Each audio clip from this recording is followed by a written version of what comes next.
جب یہ آپ نیا گھر خریدتے تو قرآن خوانی ہوتی ہے، آپ نیا آفس لیتے تو قرآن خوانی ہوتی ہے، کوئی انسان مر جاتا ہے تو آپ قرآن پڑھتے۔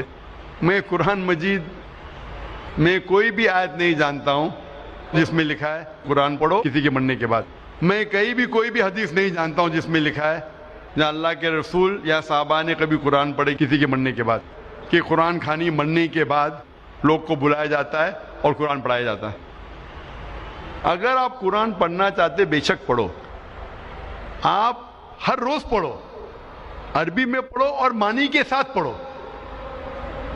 میں ایک مثال دینا چاہتا ہوں کہ ایک انسان جاتا ہے فرانس بی اے میں گریجویشن کرنے کے لیے، ایک ہندوستانی جاتا ہے فرانس اور وہ فرینچ زبان نہیں جانتا ہے، فرینچ زبان نہیں جانتا ہے لیکن انگلش جانتا ہے، اور انگلش کی لکھاوٹ ABCD وہ فرینچ میں بھی ہے لیکن معنی الگ ہے۔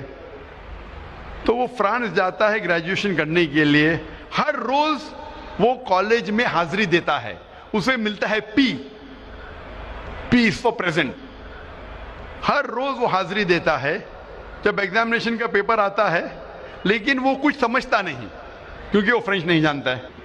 جب ایگزامینیشن کا دن آتا ہے وہ ایگزامینیشن ہال میں جاتا ہے، وہاں بھی اسے پی ملتا ہے، پی فور پریزنٹ۔ میں آپ سے پوچھنا چاہتا ہوں، جب وہ پورے سال میں کچھ فرینچ میں نہیں سمجھا، وہ ایگزامینیشن میں بیٹھیں گے، ایگزامینیشن پیپر بھی ہے فرینچ میں، کیا وہ ایگزامینیشن میں پاس ہوں گا؟ بالکل نہیں۔ پی کا مطلب پاس نہیں، پی کا مطلب پریزنٹ، لیکن وہ پاس نہیں ہوں گا، اس سے پاس ہونے کے لیے سمجھنا پڑے گا۔ تو اسی لیے اگر آپ اس زندگی میں پاس ہونا چاہتے تو آپ کے لیے فرض ہے کہ اس زندگی کے بارے میں جانیں، کیا چیز اچھی ہے کیا بری ہے، کیا فرض ہے کیا حرام ہے۔ اور اللہ تعالیٰ فرماتے ہیں قرآن مجید میں سورہ ملک میں سورہ نمبر 67 آیت نمبر 2 میں، الذی خلق الموت والحیات، کہ اللہ سبحانہ و تعالیٰ نے موت اور زندگی دی ہے تاکہ وہ جانچ سکے کہ آپ میں سے سب سے اچھا کون ہے عمل میں۔ تو اللہ تعالیٰ کہتے ہیں کہ یہ زندگی ہمارے لیے امتحان ہے، اللہ نے موت اور زندگی پیدا کی ہے تاکہ وہ جانچ سکے آپ میں سے عمل میں سب سے اچھا کون۔ تو یہ ٹیسٹ میں جب آپ بیٹھ رہے ہیں، اس ٹیسٹ کے اصول آپ نہیں جانتے، اچھا کیا برا کیا، فرض کیا حرام کیا، تو کیا فائدہ؟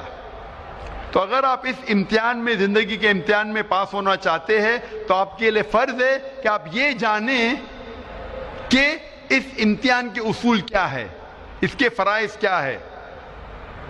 میں مثال دینا چاہتا ہوں کہ اگر آپ کا ایک قریب دوست بمبئی سے آتا ہے کشن گنج میں آپ کو ملنے کے لیے، لیکن وہ انگریزی زبان میں مہارت رکھتا ہے میرے جیسا، اور وہ ٹوٹی پوٹی اردو بات کر لیتا ہے میرے جیسا، آپ کے ساتھ آتا ہے کشن گنج میں، ایک ہفتہ رہتا ہے، آپ کا قریب دوست ہے، ایک ہفتہ رہتا ہے اور آپ کا جگری یار ہے۔ ایک ہفتے بعد وہ واپس جاتا ہے، لیکن کیونکہ وہ اردو یا ہندی تھوڑی بہت بول لیتا تھا لیکن لکھنا نہیں آتا ہے، وہ بمبئی جا کے آپ کو خط لکھتا ہے انگریزی میں، اور انگریزی زبان آپ کو نہیں آتی۔ وہ خط جب آپ کو انگریزی میں لکھتا ہے، آپ کو انگریزی نہیں آتی، تو آپ کیا کریں گے؟ آپ یہ جاننے کی کوشش نہیں کریں گے کہ میرا جگری یار کیا کہہ رہا ہے اپنے خط میں، کوشش کریں گے کہ نہیں؟ آپ کیا کریں گے؟ اس خط کو لے کے جائیں گے ایسے انسان کے پاس جو انگریزی جانتا ہے، اور اس خط کا ترجمہ کر سکے گا۔ آپ جاننا چاہیں گے کہ میرے جگری یار نے، میرے قریب دوست نے خط میں کیا لکھا، تو یہ فرض نہیں کہ آپ جاننا چاہیں گے کہ ہمارے خالق، ہمارے رب اللہ سبحانہ و تعالیٰ نے اپنے آخری پیغام میں کیا پیغام دیا انسانوں کے لیے۔ آپ کو آخری پیغام کو ترجمہ کرنے کی ضرورت نہیں، کیونکہ اس کا ترجمہ ہو چکا ہے، اور الحمدللہ دنیا کی اہم زبانوں میں اس کا ترجمہ ہو چکا ہے۔